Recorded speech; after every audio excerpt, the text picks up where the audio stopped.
Friends, आज मैं आपको बुक से फर्स्ट चैप्टर या लेटर टू गॉड आज मैं आपको पढ़ाने जा रहा हूं, जिसके राइटर है जीएल फ्रेंड्स। इस चैप्टर को पढ़ने से पहले हमें इस चैप्टर के बारे में कुछ जान लेना है। ये चैप्टर है लेटर टू गॉड, ईश्वर को खत। क्या हम ईश्वर को पत्र लिख सकते हैं? ईश्वर के साथ पत्रकारिता कर सकते हैं? Is it possible to send a letter to God? No. फिर लेकिन इस कहानी में वैसा हुआ है। इस कहानी में हुआ है, एक व्यक्ति खत लिख रहा है गॉड को, ईश्वर को खत लिख रहा है। तो इससे क्या झलकता है कि कितना फेथ है उस व्यक्ति को गॉड में,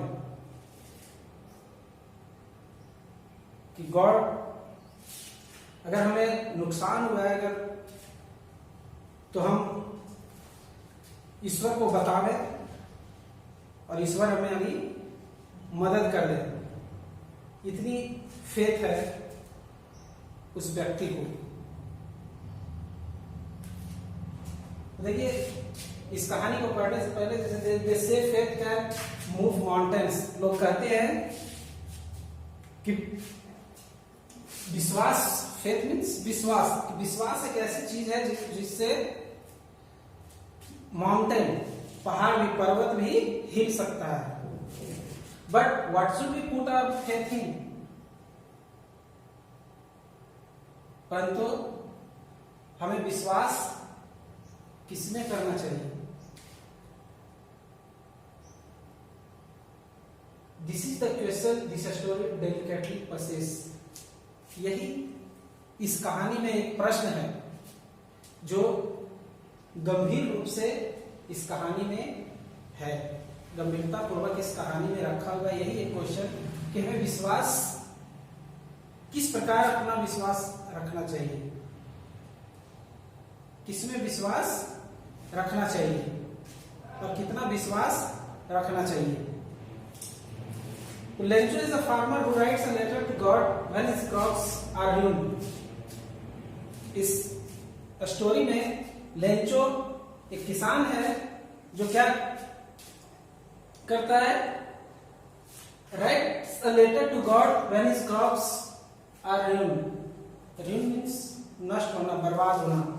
जब उसके फसल बर्बाद हो जाते हैं, लेंचो के फसल जब बर्बाद हो जाते हैं, तो अपनी बर्बादी की भरपाई करने के लिए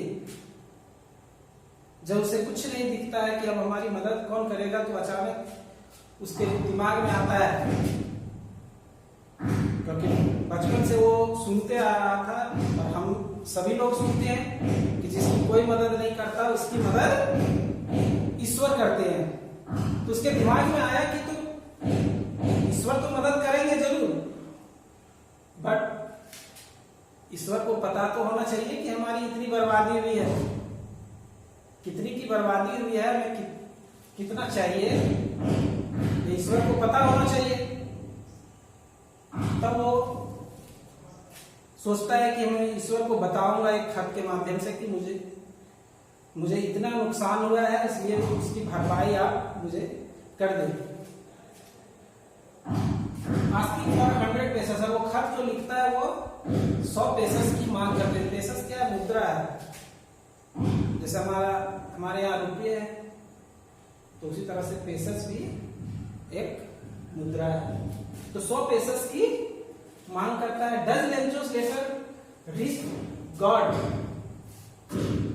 क्या लेंचो का खत ईश्वर के पास पहुंचता है? Does God send him the money? और क्या ईश्वर उसे पैसे भेजते हैं? क्योंकि वो 100 पेसेस की मांग करता है कि मुझे 100 पेसेस चाहिए अपनी गुजारा करने के लिए। तो क्या ईश्वर के पास उसका खत पहुंचता है और ईश्वर उसकी 100 पेसेस की मदद करते हैं। Think what your answers to this questions would be. आप सोचिए इन प्रश्नों का आपका क्या जवाब हो सकता है। आप क्या कर सकते हैं? क्या कोई ईश्वर के पास खत लिख सकता है? क्या ईश्वर के पास खत भेजा जा सकता है? नहीं भेजा जा सकता।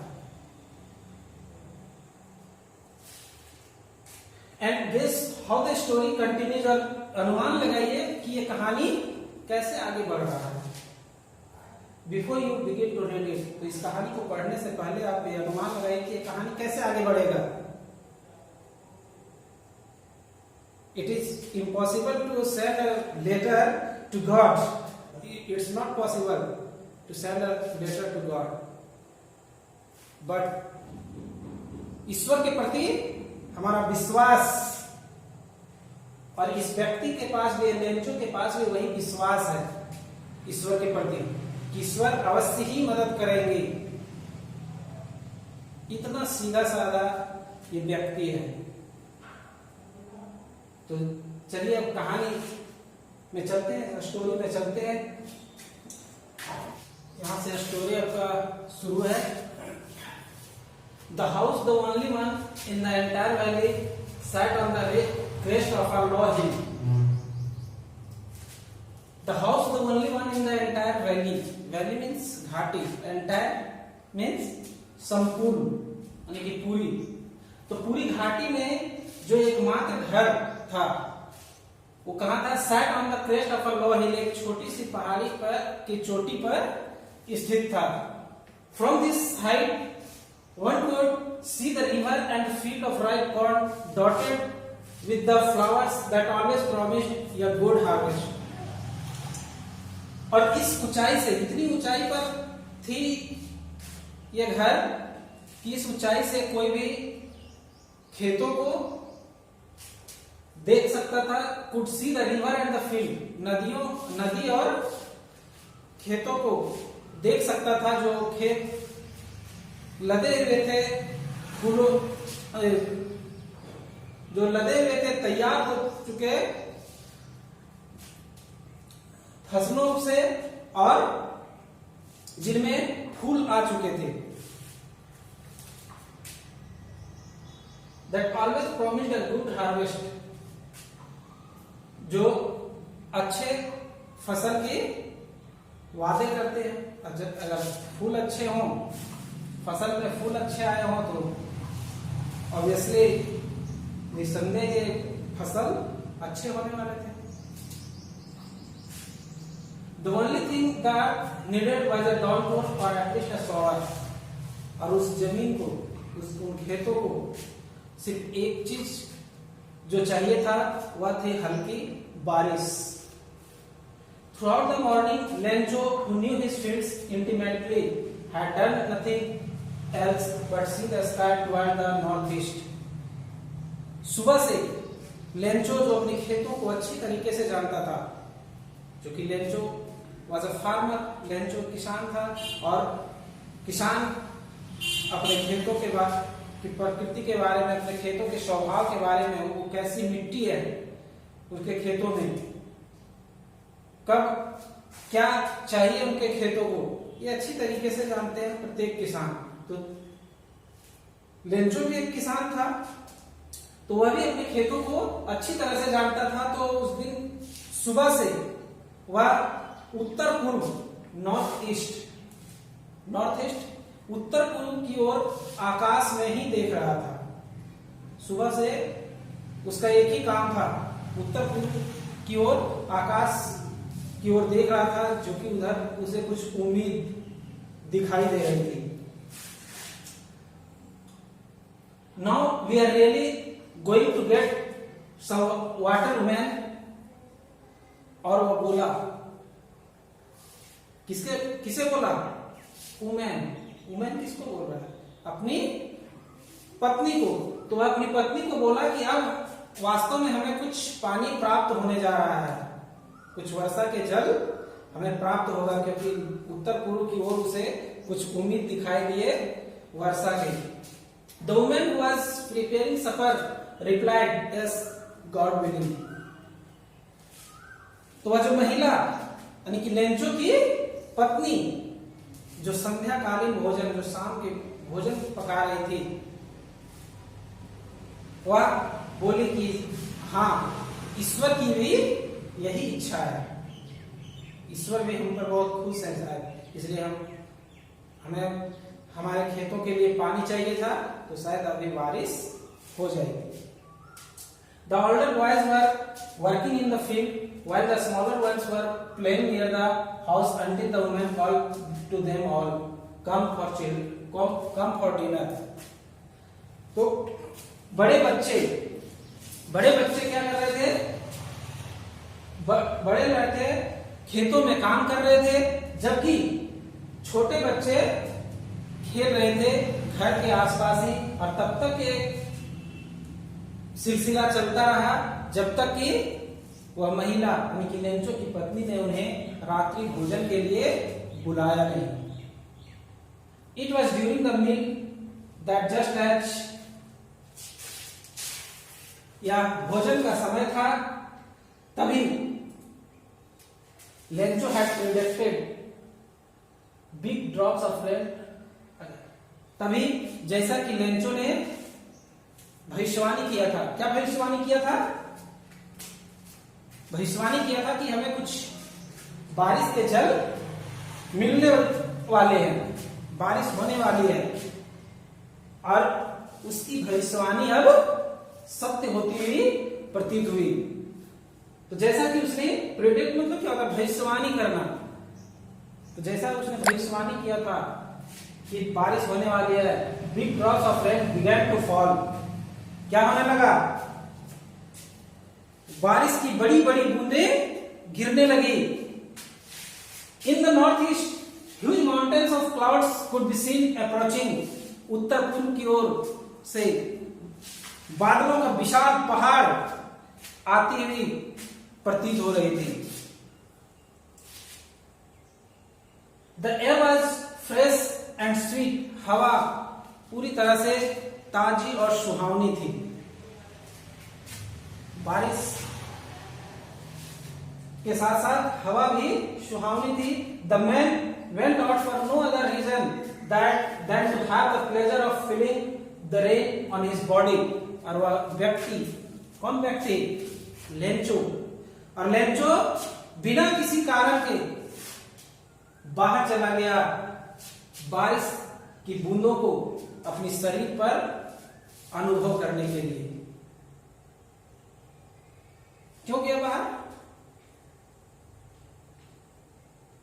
वो इतना खुश था, वो बारिश जो उसे चाहिए था, जो पानी उसे उसके खेतों को चाहिए था, वो उसके मन मुताबिक जैसा वो चाह रहा था कि कुछ बारिश हो जाए, और ठीक समय पर, जिस समय वो चाह रहा था उसी समय बारिश हो गई।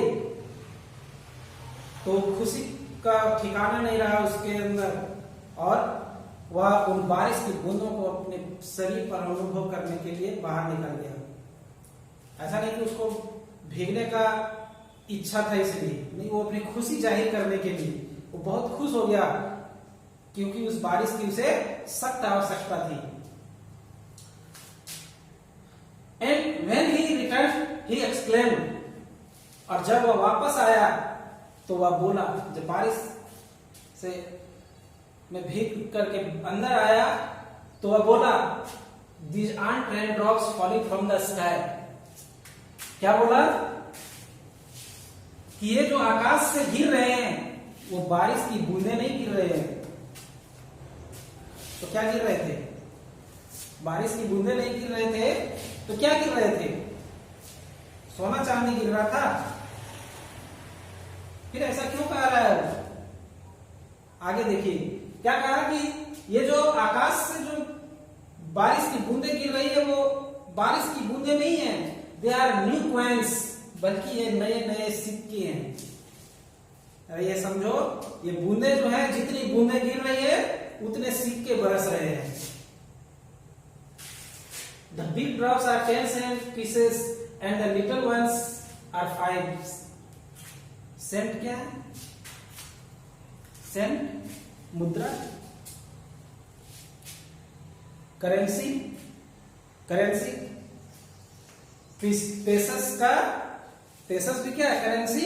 अब पेसस की छोटी इकाई, छोटा यूनिट, स्मॉल यूनिट क्या है? ये सेंट। जैसे कि हमारे यहाँ क्या है? हमारी करेंसी है रुपीज, रुपया है हमारी करेंसी, और रुपये की छोटी इकाई, छोटा यूनिट क्या है? पैसे। तो ठीक उसी तरह से पेसस की छोटी इकाई क्या है? सेंट। तो कह रहा है हम अपनी करेंसी के आधार पर अगर हम बात करें तो क्या कह रहा है कि they are the big drops are 10 cent pieces, यानी कि ये जो बड़ी बड़ी बारिश की बूंदे हैं वो एक बूंद 10 पैसे की है, और जो छोटी छोटी बूंदे हैं वह एक बूंद 5 पैसे की है। समझे? क्यों ऐसा कह रहा है? क्योंकि ये जो बारिश जब होगा तो उसको अच्छी फसल होने की संभावना थी इस वर्ष, और उन फसलों को फिर बेच करके वो फिर अपने जीविकोपार्जन के लिए धन इकट्ठा कर सकता था। इसलिए वो कह रहा है कि वे बारिश की बूंदें नहीं टपक रही, बल्कि समझिए कि धन की वर्षा हो रही है। आगे चलिए। Ravita satisfied expression, he regarded the field of ripe corn with its flowers, और एक आत्मसंतुष्टि के भाव से वह अपने फसलों से लदे हुए खेतों को, जो विथ इट्स फ्लावर्स, जो किससे लदे हुए थे? फूलों से। जो फसल फूलों से लदे हुए थे, फूलों से लदे हुए फसल जो उसके खेत में लगे हुए थे, उनका उसने क्या किया? रिगार्ड, अभिवादन किया। Draped in a curtain of rain, जो कि बारिश की चादर में ढक गया था, जो लिपटा हुआ था। किसमें? Draped in a curtain of rain, बारिश की चादर में, बारिश के पर्दे से जो लिपटा हुआ था, जो उसके खेत, उनका वो अभिवादन किया। बट सडनली यह strong wind began to blow. अब देखिए यहां तक तो लेंचो बहुत खुश है। Lencho was very very very happy till this time, but suddenly यह चेंज केम। क्या चेंज आया?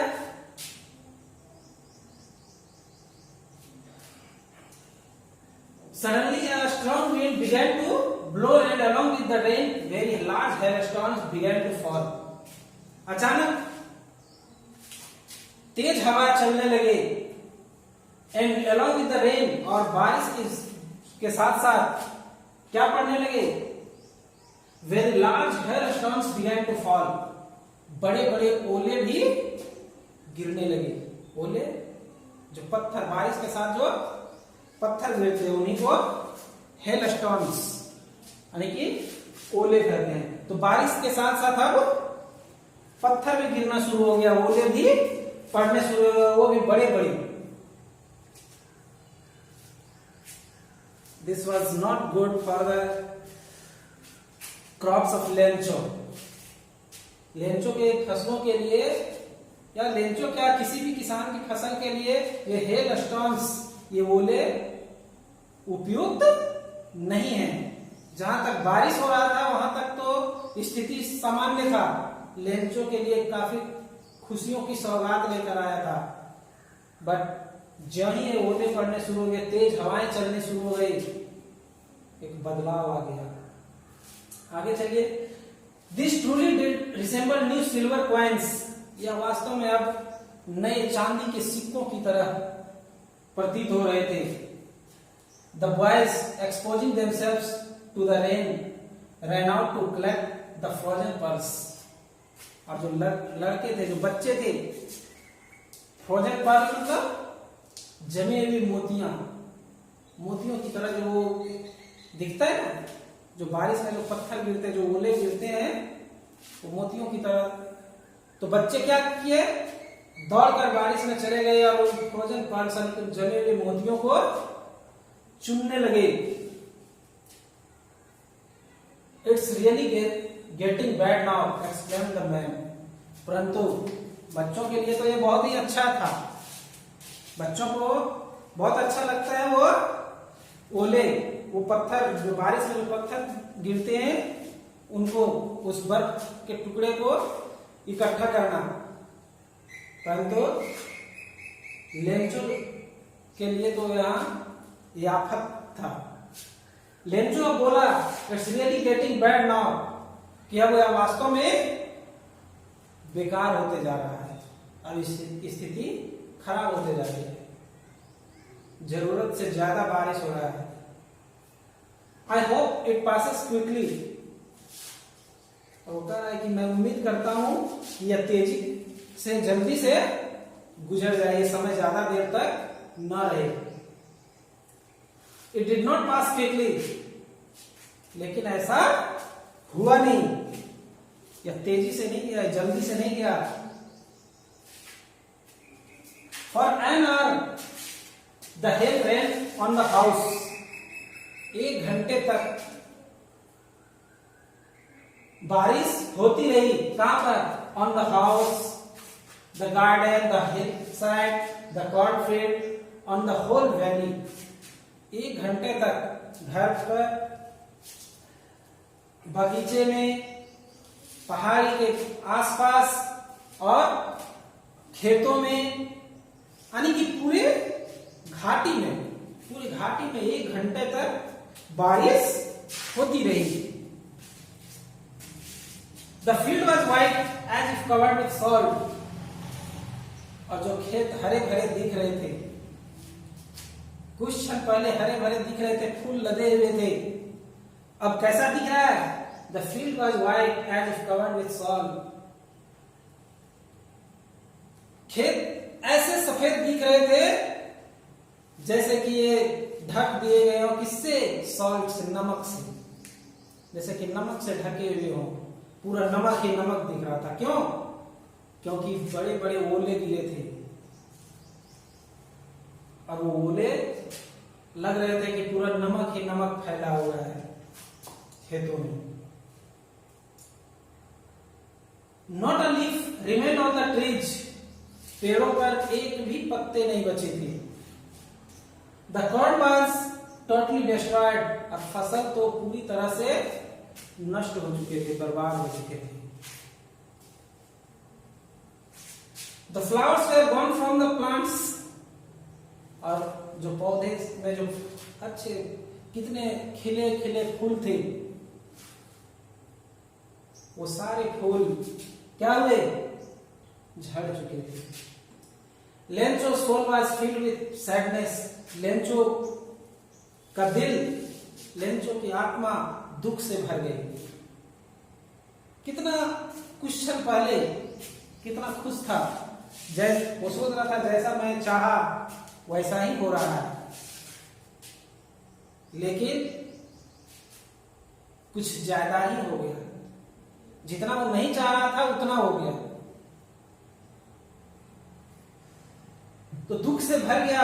When the storm had passed, जब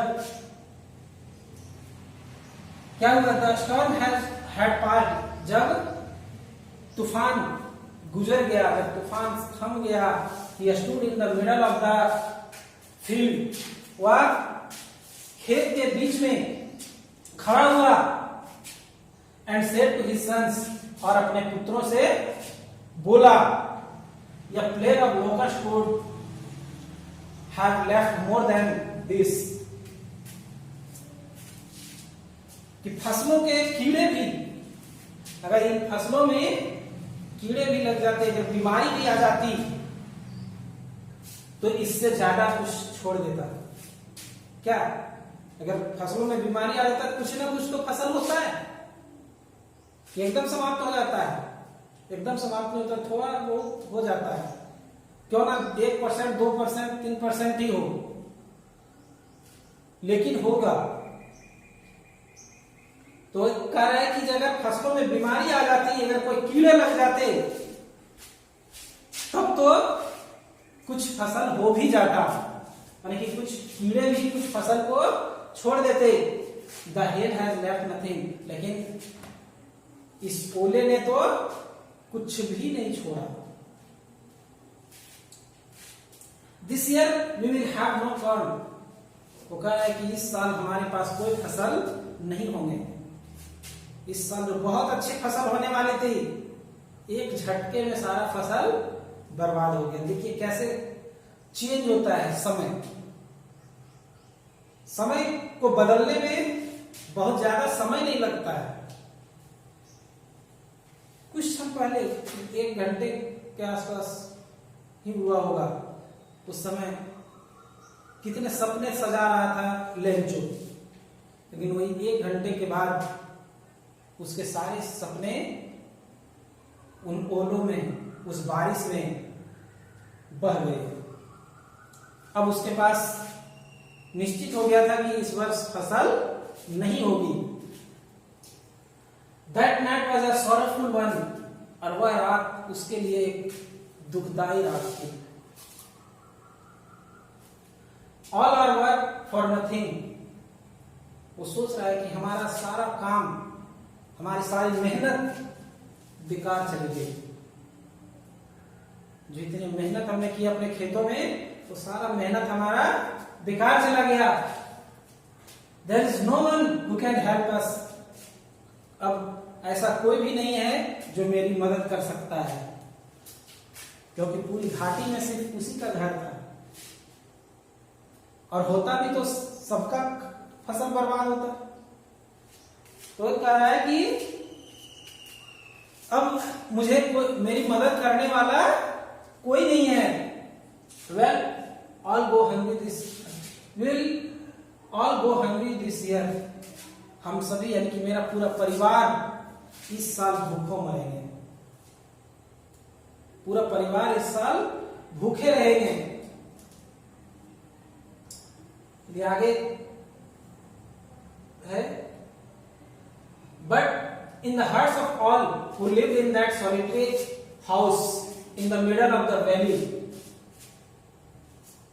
परंतु घाटी के बीच में एक सुनसान, एक मात्र घर में रहने वाले लोगों के दिल में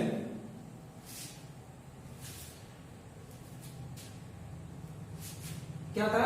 there was a single hope, के दिल में एकमात्र उम्मीद बची थी, एकमात्र उम्मीद थी। उस घाटी के बीच में जो अकेले एक घर था, उस घर में रहने वाले लोगों, उस घर के निवासियों, उस घर में रहने वाले लोगों के अंदर अब एक उम्मीद बची थी, हेल्प फ्रॉम गॉड, ईश्वर की मदद। अब वो सोचने लगे कि कोई व्यक्ति, कोई इंसान तो हमारी मदद अब कर नहीं सकता, क्योंकि पूरे साल के खर्चे कौन देते। तब उन्हें ध्यान आया कि हमारी मदद अगर कोई कर सकते हैं तो ईश्वर कर सकते हैं, ईश्वर ही हमारी मदद करेंगे। तो ये उम्मीद अब लोगों के अंदर आई, उस घर में रहने वाले लोगों के। Don't be so upset even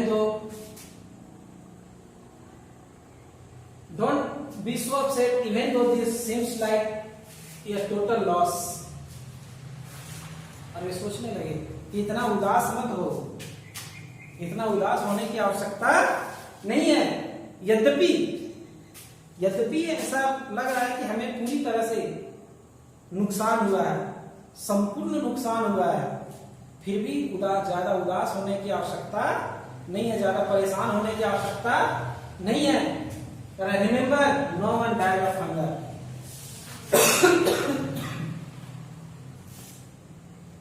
याद रखो, कोई भी भूखे नहीं मरता है। कहीं से न कहीं ईश्वर सबके लिए व्यवस्था कर ही देते हैं, कोई भूखे नहीं मरता। ये उम्मीद, that is the one hope for them, उन लोगों के लिए यही एकमात्र होप था।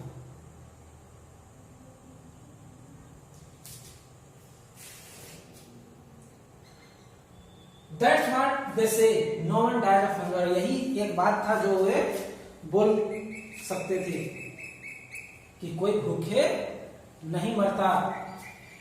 All through the night, Lencho thought only of his one hope।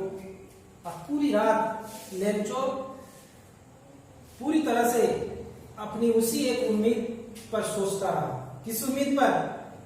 कि ईश्वर से मदद, द हेल्प ऑफ गॉड, ईश्वर की मदद के बारे में रात भर सोचता रहा। Whose eyes, as he had been instructed, see everything, even what is deep in one's conscience। जैसा कि उसे बताया गया था, ईश्वर ही मदद कर सकते हैं जिनकी आंखें सब कुछ देखती हैं। यहां तक कि whose eyes, as he had been instructed, see everything, even what is deep in one's conscience। यहां तक कि किसी के अंतरात्मा में, किसी के आंतरिक मन में भी कुछ बातें होती हैं, कुछ परेशानियां होती हैं, तो उसे भी ईश्वर देख लेते हैं। ऐसा उसे बचपन से बताया गया था।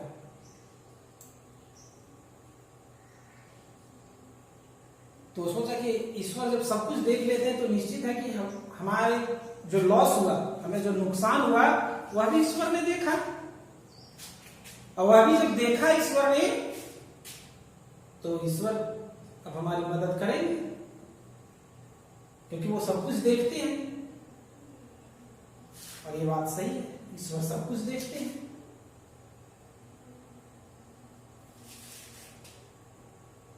Lencho was an ox of a man working like an animal in the fields। Lencho आदमी के रूप में एक बैल था जो क्या करता था? Working like an animal in the fields, जो खेतों में जानवरों की तरह काम करता था। आदमी के रूप में एक बैल था, मतलब क्या? लोग बोलते हैं, जो सीधे साधे लोग होते हैं, तो इधर भी लोग बोलते हैं ये बैल है।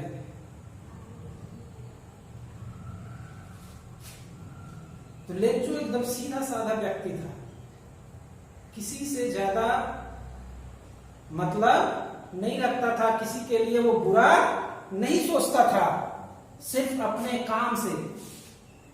उसका एक ही लक्ष्य था, अपना काम, और अपने काम को वो पूरे ईमानदारी पूर्वक और पूरे मेहनत के साथ करता था। But still he knew how to right.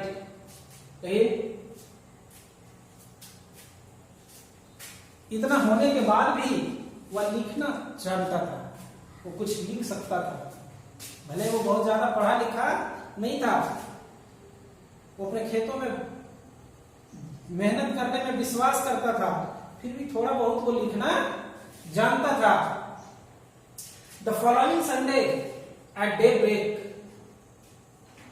अगले रविवार को दिन के छुट्टी के समय, दोपहर में लोग थोड़ा आराम करते हैं किसान, उस समय अगले रविवार को he began to write a letter which he himself would carry to town and place in the mail।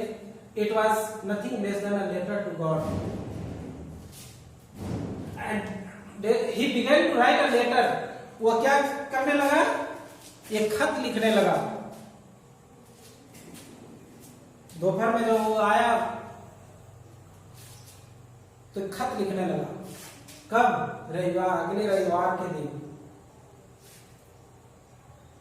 Which he himself would carry to town and place in the mail। जिसे वह स्वयं शहर ले गया और मेल कर, यानी कि डाक बक्से में डाल दिया, मेल बॉक्स में डाल दिया, it was nothing less than a letter to God. और ये खत कोई और खत नहीं था, बल्कि ये खत जो था वो किसके पास लिखा गया खत था? ईश्वर के पास लिखा गया खत था। गॉड ही रोट, उस खत में उसने लिखा था, क्या लिखा था कि God, Ishwar, if you don't help me, यदि आप हमारी मदद नहीं करेंगे, my family and I will go hungry this year, तो मैं और मेरा परिवार इस साल भूखों रह जाएंगे। I need 100 pesos in order to sow my field again and to live until the crop comes. I need 100 pesos. मुझे 100 पेसस की आवश्यकता है। In order to sow my field again, अपने खेतों में पुनः बीज लगाने के लिए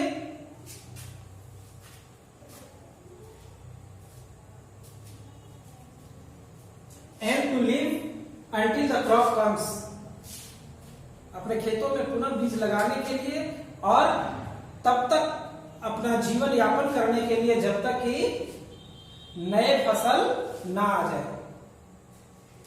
तो इतने दिन का खर्च मुझे 100 पेसस चाहिए, पुनः बीज लगाने उसका खर्च, और जब तक नया फसल हमारे पास नहीं आ जाएगा तब तक हम अपना जीवन यापन कर सकें, इसका खर्च। वो बहुत ज्यादा नहीं मांगा था, जीवन यापन करने के लिए मांगा था। तो कुल मिलाकर के बताया था कि लगभग 100 पेसस मेरा खर्च है, आएगा उतने दिनों में। तो 100 पेसस आप मुझे भेज दीजिए, क्योंकि आप सबकी मदद करते हैं। जिसकी मदद कोई नहीं करता उसकी मदद आप करते हैं, तो मुझे आपकी हेल्प की भी जरूरत है।